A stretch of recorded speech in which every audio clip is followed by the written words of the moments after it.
All right, we are in John chapter 1, starting in verse 35, going through 51 to finish it out. So a lot to get into, so I'm just going to go ahead and read through it first.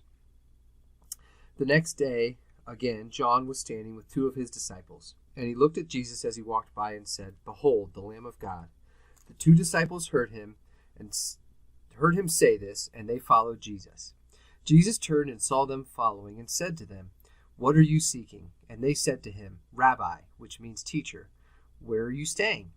He said to them, "Come and you will see." So they came and saw where he was staying, and they stayed with him that day, for it was about the 10th hour.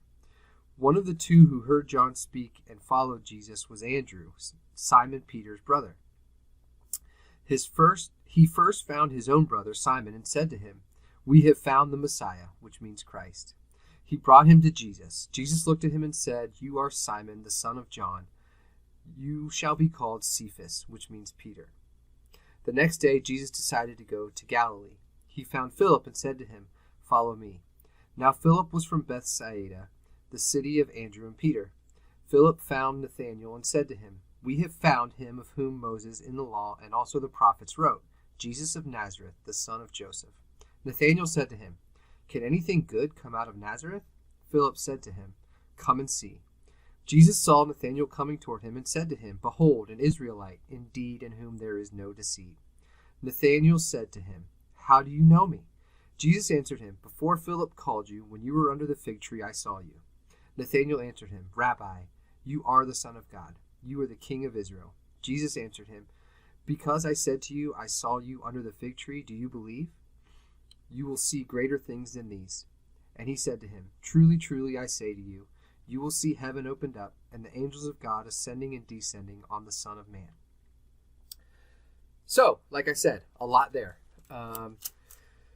But we're going to finally get through the first chapter. So we have one kind of whole episode that's all one big section. So we're going to do the whole thing in one big chunk and talk through kind of the broader implications of it and go from there. So a couple of things, as usual, that we'll kind of point out about what we see in the text specifically, and then we'll talk about kind of the broader concept here. So the first thing we see is we've got people following Jesus just because John said he was the Son of Man. So we already know John had a lot of influence. John, this is John the Baptizer, he was highly trusted. And so when he said, "This is the guy," his disciples believed it. And so they went and followed Jesus. And so we see this little episode where they ask Jesus where he's staying, and he says, "Follow me." But then immediately after they stay with Jesus, they go and start telling people. And so we see this idea of disciples going and making disciples. And what do they say? They say, "We found the Messiah." And the Messiah means the anointed one. And that's pretty interesting considering what we talked about last week, where the baptism of Jesus by John the Baptizer is similar to Samuel anointing David. And so John the Baptizer plays the role of Samuel, or Samuel plays the role of John the Baptizer, depending on how you look at it. And the role of Jesus is David in the story. And so we talked about that anointing. And so that's the immediate thing that the disciples jump to. So they go and tell each other. And so the first disciples come. One of those is Peter, and Jesus changes his name, which is a theme that we see. We see God changing names. It happened with Abraham became Abram, and it happened Jacob became Israel. And the one where Jacob became Israel is specifically interesting for this story, and we'll talk about that here in a minute. So then he specifically calls Philip, and that's the only one that he goes and calls himself in this story. So everybody else is either everybody else is told by somebody else, either by one of the people who are already following Jesus or by John the Baptizer. So Jesus calls Philip, and Philip immediately goes and tells somebody else, as has been the pattern so far, and he brings back Nathanael. And then Jesus has this whole interaction with Nathanael that reveals a whole lot.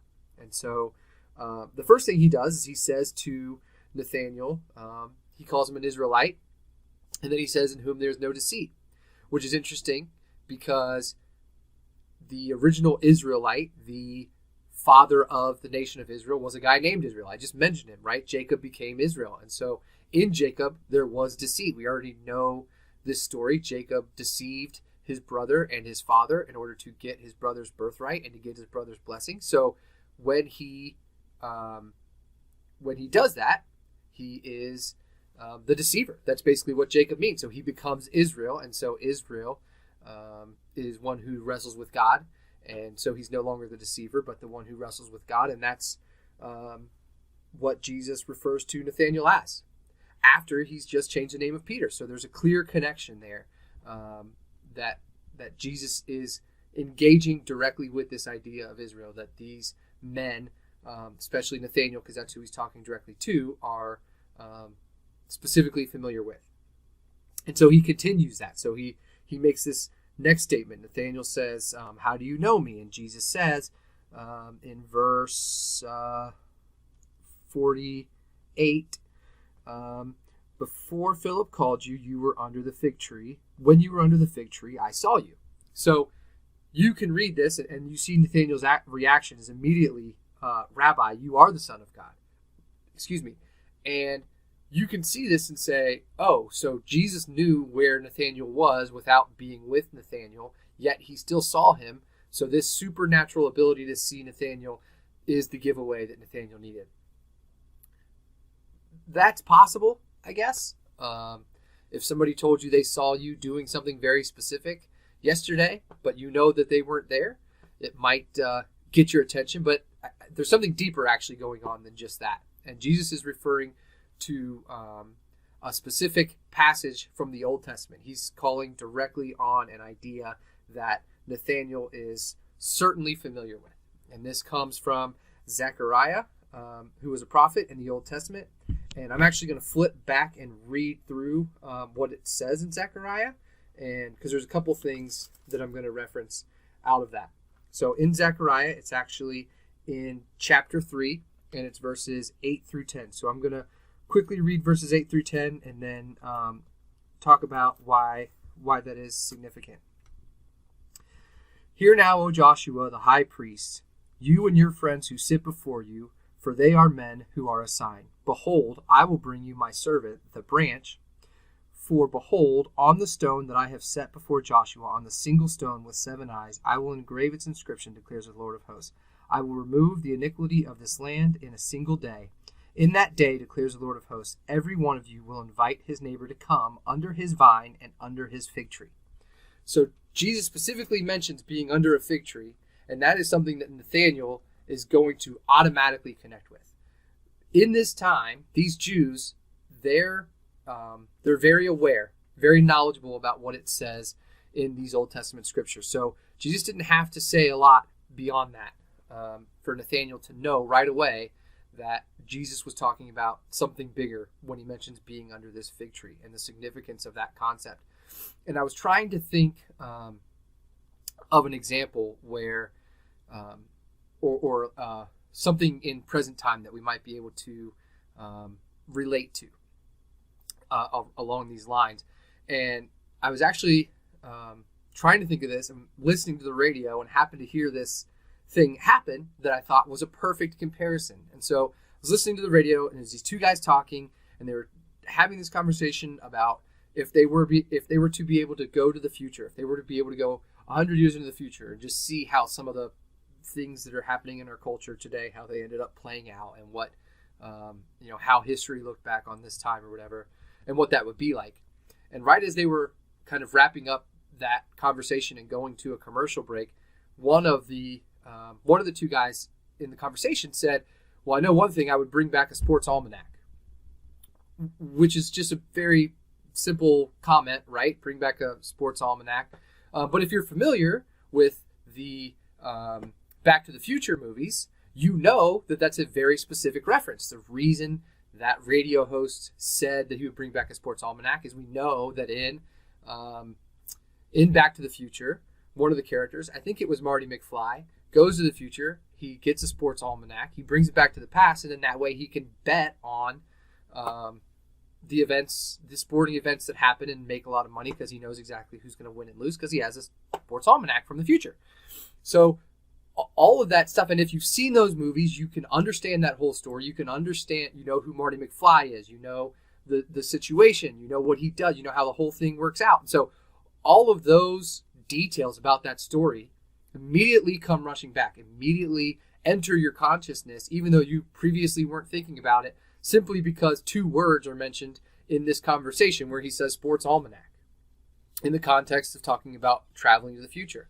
So you can immediately drudge up a lot of ideas that are in your mind just by hearing a reference like that. And that's exactly what happens here. So Jesus makes this reference, and immediately Nathanael knows this is the guy who's talking about putting a fig tree over my head, or that I'm under a fig tree, and he knows that this concept of being under a fig tree is very specific to this prophecy from Zechariah, and also refers back to a verse in 1 Kings in describing Saul's reign over Israel, that there's a fig tree over everyone. So there's a very specific reference happening here. But the reason I went to the one in Zechariah is in verse 8, it mentions this idea of the branch, and it's going to come from the branch. And the interesting thing about that is that the word Nazareth, where Jesus is from, where Nathanael just said, can anything good come from Nazareth? That word means branch. So not only is Jesus saying, you know, I know where you were yesterday, he also is referencing the conversation that Nathanael had with Philip about nothing good coming out of Nazareth, referencing Nazareth, where he's come from, the branch, with the fig tree, which are two images that are delivered together in this prophecy from Zechariah, which Nathanael is immediately going to get. And so that's why we see this reaction from Nathanael that we do, where Nathanael says, you are the Son of God, you are the King of Israel. And saying the King of Israel is important, we'll talk more about why the King of Israel is important, but it plays into this as well, because like I just mentioned, that verse in 1 Kings, this is how Solomon is described as well. Because he's a good king, everyone lives under their own fig tree, meaning everyone is taken care of and doesn't need to rely heavily on anyone else to take care of them. They have their own provisions, which is the sign of, obviously, of a good king. And that's what Nathanael recognizes in Jesus as well. So in terms of these references, the last specific reference that we get here is this very last section. So in verse 51, so Jesus says to Nathanael, after Nathanael kind of figures it out, and Nathanael says, you are the King of Israel. And Jesus is like, because I said that, you trust now? And you could kind of take that as like, that's all it took, but that's a lot. I mean, he revealed a lot. So I don't think Jesus is just saying that's all it took. I think what Jesus is saying is that, clearly you understood. He says it like a question. I said that, and now you understand. Now you're convinced. Kind of mostly as confirmation, more so than diminishing that Nathanael was so quick to believe. I mean, he's already been told by someone he trusts in Philip that this is the Messiah. So that reference was enough for him to get it. But then Jesus goes further and he says, truly, truly, I say to you, you will see heaven opened up and the angels of God ascending and descending on the Son of Man. And that is a specific reference to Genesis. And that is where we see Israel, Jacob, who becomes Israel, who has this dream. And this dream takes place. There's this whole description of the events surrounding the dream. This is Jacob after he's left his family, after he's kind of out in the wilderness on his own. And there's this whole description of this happening. And it starts in verse 10 of chapter 28 in Genesis. So if you're in Genesis chapter 28, verses 10 essentially through 19 are the whole thing. I'm not going to read the whole thing. I'm going to read two verses in here that I want to touch on and get into more. So the first one that I'm going to read, I'm going to pick it up in verse 12. So it says, and he dreamed, and behold, there was a ladder set up on the earth, and the top of it reaching to heaven. And behold, the angels of God were ascending and descending on it. So this is the exact same language. So Jesus is specifically talking about this dream. So after he's already, so he changed Peter's name, changed Simon's name to Peter, to Cephas. Then he mentions that Nathanael is an Israelite. Then he references this fig tree imagery, which is a reference to the people of Israel being taken care of. And then he mentions this dream, which is a dream that is had by Israel. The person who is Israel, the patriarch of the nation of Israel, is the one who has this dream. So he's saying that what Israel, or what Jacob experienced, is what he's manifesting. And the second verse that I want to read from this section before I go back to John, is verse 19. And he says, he called the name of that place Bethel, but the name of the city was Luz at first. So Jacob changed the name of that place where that happened to Bethel. And Bethel means house of God.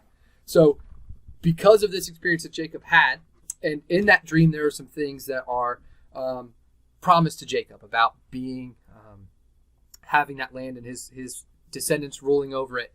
And so there's that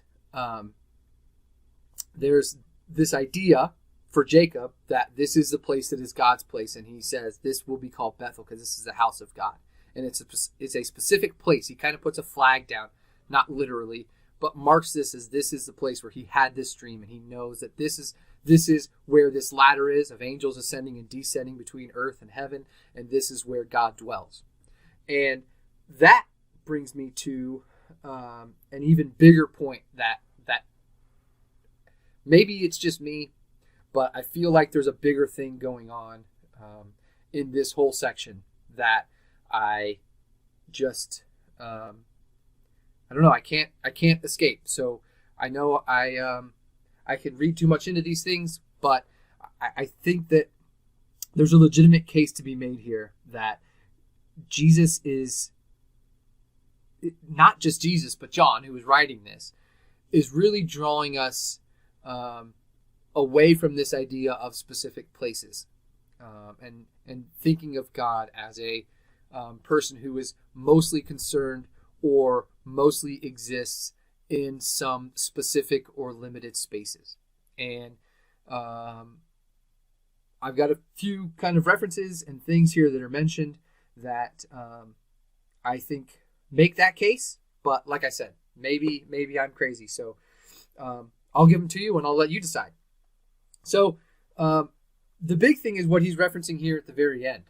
To me, this is kind of the climax of this whole idea. We get to this point where he's saying, look, this whole idea of your forefathers Israel, and think back to the idea of father that we talked about a few weeks ago, the importance of this idea of a father and how this legacy gets passed down. And so this guy Israel is the father of this nation that these men are loyal to.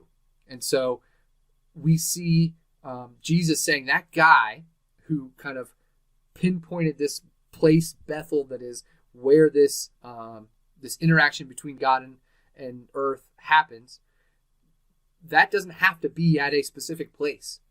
That is me. I'm that place. I'm where heaven meets earth. And so when he talks about you will see heaven open up and the angels of God ascending and descending on the Son of Man. Jesus is the Son of Man.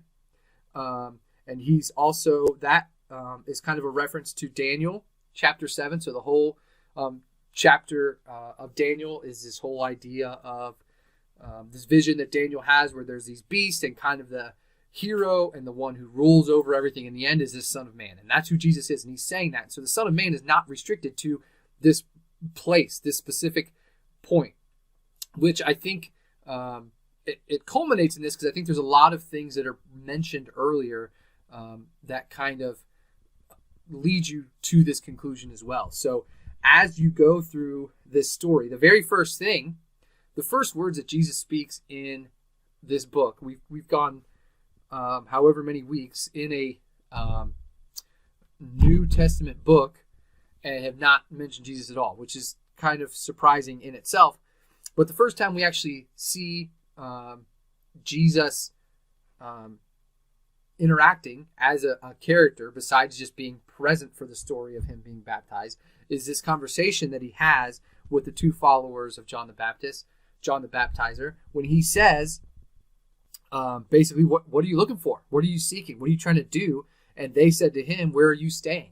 And this idea of staying somewhere, again, is a specific place. So the main thing they're concerned about, the main thing they want to know is, where are you? It's a place question. he's asking them what they're looking for, and they're asking him where he's going to be. So then he has this interaction with Peter, and then Nathaniel enters the story, and Nathaniel makes this comment about Nazareth. So he, again, is concerned about a specific place. And he says, can anything good come out of there? And it's almost like the same attitude that we see from Jonah, where Jonah says, I don't want to go to Nineveh. I don't want to go where those people are. I don't like those people. I don't think much of those people. Don't send me to those people. I don't want to see you save those people. So this idea that people from a certain place are to be treated differently. Nathaniel repeats that, which is also interesting because Nathaniel was under the tree, and we see the image of Jonah being under a tree in the story of Jonah as well, although I don't think those are closely related, but it is just kind of an interesting thought. But there's this idea that there's a specific place from which it is reasonable for the Messiah to come, and specific places where it's unreasonable for the Messiah to come. And Jesus is kind of making the point that it's not about specific places, and we need to stop being so concerned about just the place on the map where we reside or where we think God resides, and be more open to the idea that God is a God of everyone, everywhere. And so this is a big shift in a world where everything is tribal and everything is about geography. Another point to be made about this is that these references to this fig tree and this idea of Israel and Solomon being a good king, immediately before it references everyone having a fig tree over their head, in those verses in 1 Kings, it describes Solomon's territory that he rules. And part of him being a good king is the land that he is responsible for, that he has conquered and is ruling over. And so that's another idea of a specific place. So these people and their worldview is all about Israel. And so when Nathaniel identifies Jesus as the Son of God, he also says, you're the King of Israel, which Jesus is, and he confirms that he is, but he takes it a step further and says he's not just the King of Israel, he's the King of everywhere. He's not just the King of this specific people group, he's the King of all of everything. He was the Word at the beginning. He is God. And that's the point that he's making. And not only is he making that point about himself and about God, but he's making that point to these people, that to see the world and to see people as just a place where they live, or to see God as somebody who is restricted or only concerned about a certain place, is wrong. And he's basically deconstructing their whole worldview of God right here at the beginning in the first conversations that he's having. Not only in the first conversations he's having, but in the narrative that John is telling. This is the first interaction we see with Jesus, is he basically just tears down their entire conception of who God is and where God wants to work, and is trying to push them beyond that point to something new. And we also talked last week about this comparison between John the Baptizer and Elijah. And Elijah does this kind of passing of the torch to Elisha. And we talked about how Elijah's ministry was mostly focused on Israel and working to improve or save Israel. And he passes the torch to Elisha, who is concerned about Israel and a prophet of Israel, but is also concerned about those points beyond Israel. And this message spreading beyond just Israel and interacting with and taking care of those who are not only Israelites. And Jesus is immediately invoking that same process. He's saying, look, the first things first, you're going to be my disciples. That's great. You recognize that I'm the Messiah. I'm glad you understand that. But you need to understand this, that we're not talking about just the place of Israel, the place on the map that is Israel. I am a God of everywhere. I'm a God of earth. I made the earth. And John spent this whole first section of this chapter talking about how Jesus was there in the beginning, and all of earth is his. It references Genesis 1 a lot. Genesis 1 never once mentions Israel or any specific place other than the Garden of Eden. And so there's this kind of shift in thinking that Jesus is pushing the disciples to embrace and pushing us to embrace, because I think it's bigger than just the disciples. I think it's great for us to be able to recognize this and see that the disciples are being called to a deeper understanding, to totally challenge the way they've always seen the world. But if that's the case of his disciples who were following him and going and making new disciples, it's probably the case that we should be pushing ourselves and seeing if there are greater things that we need to understand as well, or if there's anything that needs to be deconstructed, or any parts of our worldview that need to be torn down and built back up again the way Jesus has described him. One other note that I had on the idea of kind of this idea of a place is that back in verse 14 in chapter 1, I mentioned this before, that the word dwelling, in verse 14 it says, "And the word became flesh and dwelt among us." And this is the same, the word for dwelt is the same one used when we talk about the Lord dwelling in the tabernacle. And again, this idea of God being restricted to a specific place. And so I think that, again, I could be totally off my rocker here, and maybe I'm just seeing something where nothing's there, but I don't think so. That's all I can see. I read through this. I read through the whole thing a few weeks ago. I read through chapter 1 again a couple weeks ago. I've read through this section several times, and every time that's what I keep coming back to. It's like all of this points me to this idea that that this concept of God needs to be in a place or associated to a place, or that everybody sees the world through their boxes or land marked boundaries of what is good or bad, or where God is or isn't, and all of those things just needs to be dismantled.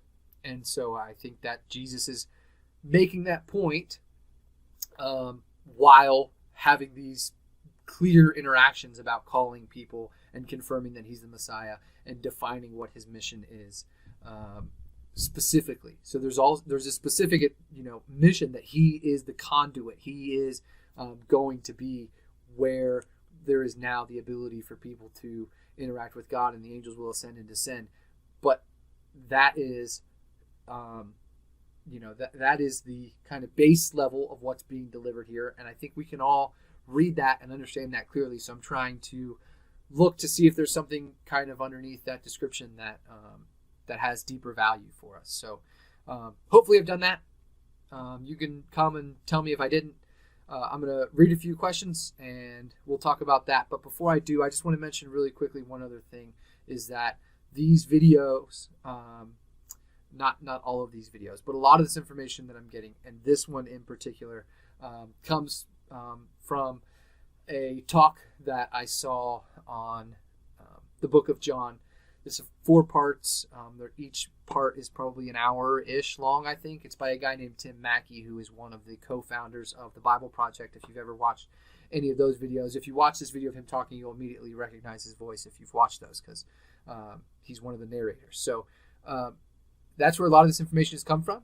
I'm actually going to put a link to the one that informed this the most to the section. I'll have the video start. It's the end of the video, and I'll have it start at the section where he talks about this part specifically, and so that might help improve your understanding as well. I would highly recommend the whole thing. It was fantastic, and I think I've mentioned on one of these videos before, you can go on YouTube and watch a video and make it play at double the speed. You can still understand it pretty well and get through a lot more content a lot faster. So if you want to listen to it but you don't have the time, speed it up and give it the time, because I think it's really good and it deserves it. So just wanted to make sure I threw that in there. I want to give credit where credit's due, and I want you to have those resources as well. So I'll make sure you have the link to that.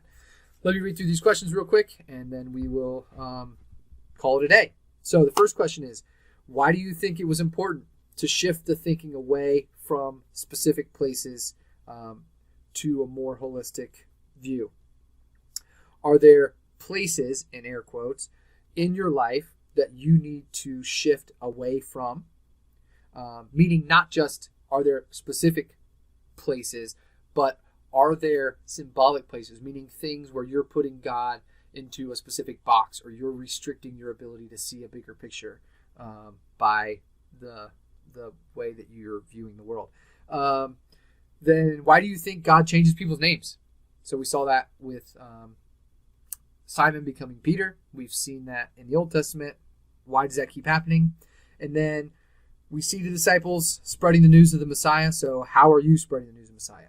Are you, first of all, and how are you? So let's talk about that when you come. Thanks.